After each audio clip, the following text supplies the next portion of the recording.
오늘 말씀을 중심으로 마리아의 믿음이라는 제목으로 같이 말씀 나눌 때 큰 은혜가 있으시길 주님의 이름으로 축원합니다.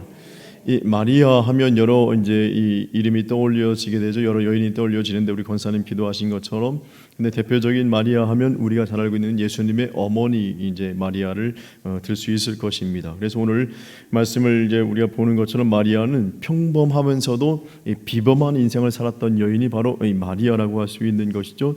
결혼하기 전에 천사를 만나게 됩니다. 그리고 이 동정녀의 이제 상태로서 잉태하고 출산을 한 비범한 여인이었던 것을 우리가 잘 알고 있고, 더 나아가서 요셉이라는 한 남자를 또 만나서 자녀들을 출생했던 평범한 주부의 인생을 살았던 여인이기도 한 여인이 바로 마리아라고 할 수 있는 것이죠.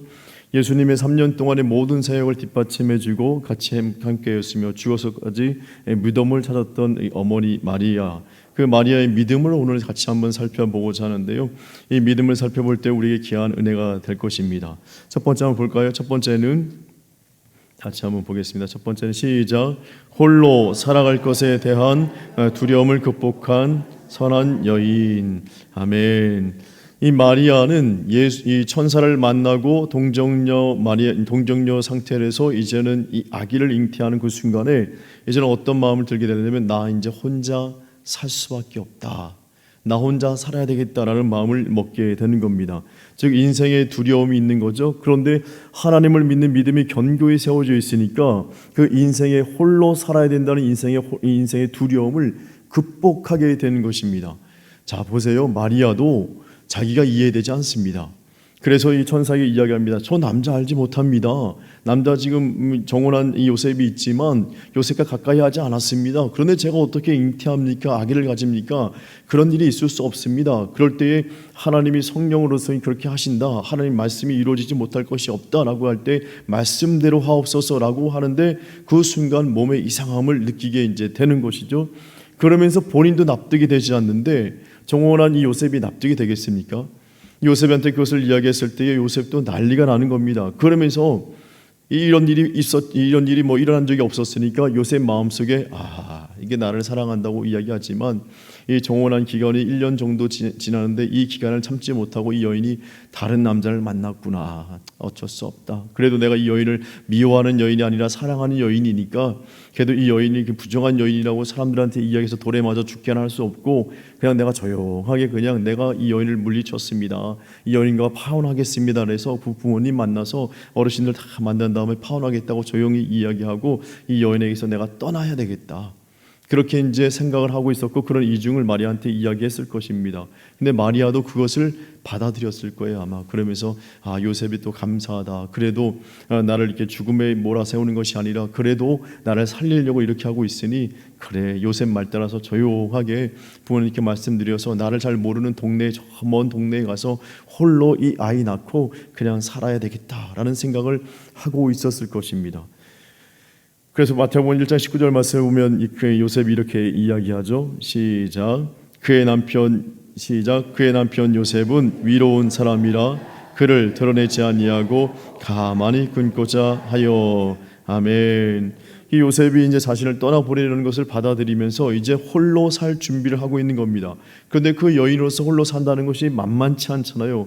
그렇게 다짐하는 것, 그렇게 마음 먹는 것, 그렇게 또 그 기회를 바라보는 것이 쉬운 것이 아닌데, 하나님을 믿는 믿음이 있다 보니까 거기에 대한 삶의 두려움, 인생의 두려움, 그리고 홀로 살아갈 것에 대한 두려움을 극복하게 되는 것입니다. 그리고 이 여인이 홀로 살아갈 것에 대해 작정하는 그 마음속에는 선한 마음이 있는 거예요. 어찌 보면 메어달릴 수 있잖아요. 혼자 산다는 것이 쉬운 것이 아니기 때문에 그냥 막 메어달리면서 요셉 한 번만 봐줘, 요셉 나 혼자 살 수 없어, 요셉 그러니까 한 번만 눈 감아주면 내가 평생 동안 내가 잘해줄 테니까 그냥 당신 아이라고 생각하고 그냥 한 번만 봐주면 안 돼? 나 혼자 살 수 없어 라고 이야기할 수도 있단 말이죠. 그런데 요셉의 마음의 아픔을 알고 있기 때문에 그 요셉의 마음의 아픔을 스스로가 다 감당하면서 그 요셉을 떠나려게 하는 이 선한 마음이 있는 것을 보게 되는 거죠. 하나님을 믿게 되면 그 믿음이 있는 사람들은 이런 선한 역사가 그 마음속에서 일어나게 되는 줄로 믿습니다. 나의 유익을 위해서 남에게 상처 주지 않는단 말이에요. 더 나아가서 그 사람들의 상대방의 아픔을 내가 감싸 안으면서 내가 그것을 감당하는 사람들이 바로 믿음의 사람이라고 할 수 있는 겁니다. 그리고 그렇게 믿음의 삶을 살아갈 동안에 일어나는 어떤 삶의 두려움, 인생의 두려움을 하나님께서 그 믿음으로 극복할 수 있게끔 해주시고, 거기에서 멈춘 것이 아니라 그 삶을 향해서 한 발짝 한 발짝 내디딜 수 있는 용기와 능력을 허락해 주시는 분이 바로 하나님인 줄로 믿습니다. 하나님 믿는 믿음이 있고 예수 그리스도를 믿는 믿음이 우리에게 있으면 인생의 두려움이 다가올 때 그 두려움에 잠식되는 것이 아니라 두려움을 극복하고 이겨낼 수 있는 귀한 믿음의 삶을 우리가 살아가게 될 줄로 믿습니다. 두 번째 한번 볼까요? 마리아의 믿음은 보면 시작, 예견된 이별의 슬픔을 극복한 여인이었다는 것입니다. 아멘. 한마디로 인생 속에 드러날 수 있는 수많은 감정들의 두려움을 극복했던 여인이라고 할 수 있는 것이죠. 사형수들 있잖아요. 사형수들은 자신이 언제 죽을지 모른대요. 그런데 죽을 날을 이렇게 감지할 때가 있답니다. 뭐냐면 평상시 이렇게 나오던 음식이 나오지 않고 어느 정도 기간이 지난 다음에 진짜 아주 맛있는 음식이 나온다는 거예요. 그런데 그 음식을 처음에 받아들일 때 야, 웬 진수성찬이야? 그러면서 그걸 먹는 순간순간 시간이 갈수록 손이 바들바들 떨리고 입이 바들바들 떨리고 온몸이 바들바들 떨려서 그 음식을 못 먹는다는 거예요. 왜냐면 마지막 만찬인 거예요. 진짜 최고의 마지막 만찬을 마지막 죽기 전에 먹으라고 그렇게 특식을 넣어준다는 거예요. 그리고 그 음식을 먹고 이렇게 내밀고 나서 좀 있으면 자기의 수감번호를 부른다는 거예요. 1237번 그렇게 나가는 그 순간에 자기도 모르게 벌벌 떠는데 그 가는 길이 아니라 늘 가던 면회실이 아니라 다른 방향으로 가게 되면서 사형장에 끌려간다는 것입니다. 그러니까 사형수가 그 사형 날짜를 그렇게 감지하는 그 순간에, 인지하는 그 순간에 온몸이 바들바들 떨리면서 그냥 경직된 삶을 살 수밖에 없고 두려움에 확 사로잡히게 될 수밖에 없는 거죠. 어떤 일을 예견한다는 것은 뭐 사람들에게 좋을 수도 있겠지만 나쁠 수도 있잖아요. 그런데 우리가 어떤 뭐 슬픔의 일이나 어려운 일들이나 그것을 우리가 예견하지 못하기 때문에 갑자기 어떤 일이 닥치게 되면 그것 때문에 뭐 혼란스러움을 겪게 되고 또는 이렇게 좀 모르게 삶에 있어서 막 휘청대는 그런 모습들이 있을 수 있단 말이죠. 그래서 그것을 극복하는 데 있어서 많은 에너지를 쏟게 되는데 마리아는 알고 있었어요. 뭐냐면 예수님이 누구신지 알고 있었잖아요. 이 땅에 메시아로 오신 분이시고 메시아로 오셨기 때문에 우리 모든 인류의 죄를 짊어지고 고통을 당하시고 죽어야 될 분, 어린 양의 제물처럼 죽어야 될 분이라는 것을 알고 있었어요. 즉 이 예고된 이별, 그게 어느 때인지 모르지만 예수님이 어느 정도 사역을 시작하는 그 순간에 그것이 얼마 되지 않은 가운데 일어날 것이라는 것을 마리아는 알고 있었던 것이죠. 그러니까 마리아가 예수님을 바라볼 때마다 그렇게 태중에 태어나서 이렇게 막 웃고 떠들고 재롱을 부리는 모습을 볼 때, 어린아이 모습을 볼 때 마음의 기쁨도 있지만 한쪽 구석에서는 슬픔이 있을 수밖에 없어요. 왜냐하면 이별이 예고되어 있으니까 나보다 더 빨리 죽어야 될 이 아들 예수라는 것을 알고 있었으니까 마음이 얼마나 눈물을 흘리면서 그 마음속으로 눈물을 흘리면서 예수님을 바라보았을까요? 그리고 예수님이 이제 공생애를 시작하는 그 순간 딱 되는 그 순간에 더 마음이 애절할 수밖에 없죠. 저렇게 뛰어다니고 잠 못 자고 또 밥 한 술 못 먹는 그런 모습, 기도하러 새벽에 일어나서 가는 그런 모습을 볼 때마다 점점점 죽음이 가까우는 모습을 보니까 마음에 막 쓰라림이 있을 수밖에 없는 겁니다. 그런데도 그것을 내색하지 아니하고 계속 예수님을 따라다니면서 수발 들고 예수님을 도와주는 모습이 있는 것이죠. 그것을 극복할 수 있는 그런 감정의 어려움을 극복할 수 있었던 것이 바로 믿음인 줄로 믿습니다. 그래서 이 마리아가 늘 묵상할 수밖에 없었던 말씀이 이사야 53장 5절 6절 말씀이었을 텐데 볼까요? 시작. 그가 찔림은 우리의 허물 때문이요 그가 상함은 우리의 죄악 때문이라.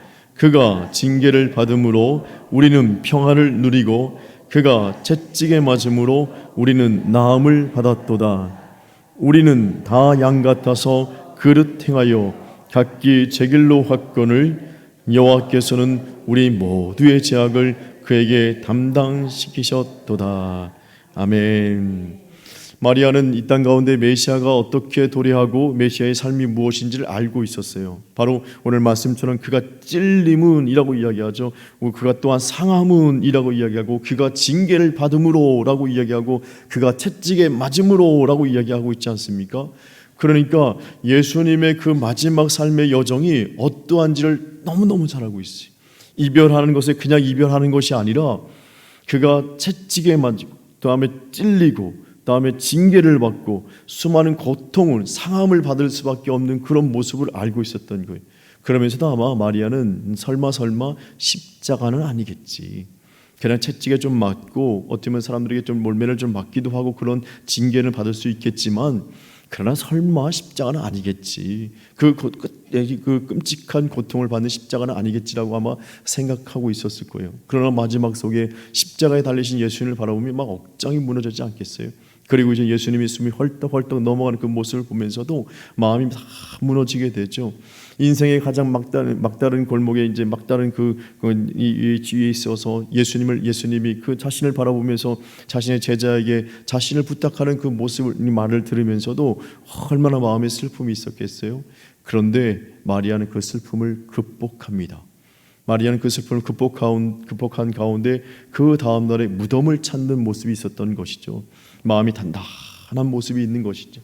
슬픔이 있습니다. 가능하지 못할 슬픔과 이별을 느낄 수밖에 없는 감정의 깊은 골 속에 빠져 있음에도 불구하고 거기에서 허덕이는 것이 아니라 그것을 나와서 그것을 극복해서 그것을 승리하면서 나와서 예수님의 무덤을 찾고 있는 것을 보게 되는데 그것이 바로 믿음의 능력인 줄로 믿습니다. 믿음이 있잖아요. 감정의 어려움, 감정의 힘겨움을 극복할 수 있습니다. 그래서 어떻게 저것을 극복하지? 어떻게 저 슬픔을 어떻게 이겨내지? 그런데 하나님을 믿는 믿음이 있고 예수님 믿는 믿음이 있으면 그것을 극복할 수 있는 힘과 능력을 더해 주시는 것이 바로 믿음의 선한 능력인 줄로 믿습니다. 그것을 바로 예수님의 어머니인 마리아에게서 우리에게 보여주고 있는 것입니다. 더 나아가서 우리가 또 이 마리아 믿음을 통해서 알 수 있는 것은 세 번째 볼까요? 시작. 동일한 믿음으로 살아간 여인이었다는 것입니다. 아멘. 믿음의 삶을 살다 보면 처음에 믿음을 가지면 우리 인생이 롤러코스터처럼 올라갔다 내려갔다 그렇게 굴곡이 심한 인생을 살아갈 수밖에 없습니다. 그런데 믿음의 여정이 점점 진행될수록 그 굴곡이 점점 줄어들게 되면서 잔잔한 믿음의 삶을 살게 되는 거죠. 처음에 예수님은 인기가 그렇게 많지 않았습니다. 사람들이 무슨 나사렛에서 선한 것이 날 수 있겠어? 손가락질하고 하기도 했거든요. 그런데 시간이 가면 갈수록 예수님의 인기가 막 드높아지는 것입니다. 그러면서 사람들이 모이는데 2만 명, 몇만 명, 만 명 단위로 사람들이 모여들기 시작하는 거죠. 예수님이 가는 곳마다 구름대 같은 사람들이 몰려들기 시작하는 겁니다. 그럴 때에 이 야고보와 이 요한의 어머니 세베대의 부인인 그 어머니가 예수님을 찾아옵니다. 그전에는 찾아오지도 않았던 그 여인이 예수님의 인기가 막 높아지니까 예수님을 찾아와서 뭐라고 이야기하냐면 예수님 마지막 때에 예수님이 왕으로 등극하실 때에 내 아들을 좌편에 우편에 좀 앉게 해주면 얼마나 좋겠습니까? 그리고 예수님이 또 우리 아들들을 신임하고 있으니 그렇게 좀 해주셨으면 좋겠습니다라고 이야기하는 거예요. 그전에는 찾아오지도 않던 그 여인이 갑자기 인기가 막 높아지는 예수님을 바라보면서 와가지고 막 청탁을 하기 시작하는 것이죠. 그러면서 아마 그 여인은 다른 사람들에게도 그렇게 청탁을 받았지 않았을까? 내 아들이 야고보 요한이야. 예수님의 수제자 중에 몇 명 있는데 그 중에 최고의 수제자로 지금 뽑히고 있지. 저 아들이 내 아들들이야. 지금 2명이나 저기 있지. 나에게 나중에 예수님이 왕으로 등극하는 순간에 이 나라에 큰 임금이 될 거야. 그러니까 나한테 잘 보여야 돼. 하면서 막 동네 다니면서 여러 사람들한테 막 그렇게 이야기하지 않았을까 싶은 생각이 들어요. 근데 마리아의 모습을 보면 예수님이 모든 사역들을 쭉 행하게 될 때 마리아의 모습이 잘 보이지 않습니다. 신기하죠? 분명히 예수님 곁에서 늘 계셨던 마리아, 어머니 마리아였는데 이렇게 마리아가 인간적으로 사람들에게 막 인기가 막 치솟을 때에 드러날 사람이 누구였냐면 어머니 마리아가 드러나야 되는 것이고 사람들이 그 어머니를 찾아가서 청탁 아닌 청탁도 하게 될 것이고 부탁도 할 것이고 이 세베대의 부인처럼 한 자리 부탁합니다라고 뒤에서 찔러주는 모습도 있을 수도 있는 것이죠. 그런데 마리아의 모습은 보이지 않습니다. 마리아는 그런 어떤 유혹을 이겨내는 그런 믿음이 있었습니다. 수많은 사람들이 아이고 당신의 아들이 예수요? 아우 당신의 아들이 예수요? 아우 당신의 아들 참 대단하던데 손만 대면 사람들이 치유받네. 손만 대면 세상의 사람들이 막 눈이 열리고 아이고 죽은 사람들 살렸다면서 아우 대단하시네 대단하시네. 아우 그러면서 막 좋은 것들을 가지고 와서 막 여러 가지로 유혹함이 있었을 거예요. 그럼에도 불구하고 마리아 흔들림이 없습니다. 절대 흔들림이 없고 처음에 천사 만나고 그렇게 잉태되는 그 순간에 겸손한 모습으로 주의 여종에게 그대로 말씀대로 하옵소서 했던 그 모습, 그 겸손한 모습, 자신을 드러내지 않고 하나님을 드러내고 말씀을 드러내고 말씀을 쫓았던 그 여인의 모습이 변함없는 모습으로 예수님의 공생을 마치고 예수님 부활하는 그 순간까지 변함없는 모습으로 그렇게 예수님을 섬기고 있는데, 이것이 바로 이 마리아의 믿음의 놀라운 능력인 줄로 믿습니다. 위대한 마리아라고 할 수 있는 것이죠. 그 믿음을 볼 때에 우리 평안교회 성도님들, 우리 평안교회 특히 마리아와 회원들 한 분 한 분이 이 마리아의 믿음이 있기를 소망합니다. 그래서 어떠한 감정의 유혹과 어떤 또 세상의 유혹이 있을지라도, 인생의 두려움이 있을지라도 이 변함없는 모습으로 굳건히 예수를 믿는 믿음의 모습으로 서시는 모두 되셔서 여러분들이 가는 곳곳마다 참된 평화로움이 이루어지는 행복한 역사가 나타나는 모두 되시길 주님의 이름으로 축원합니다.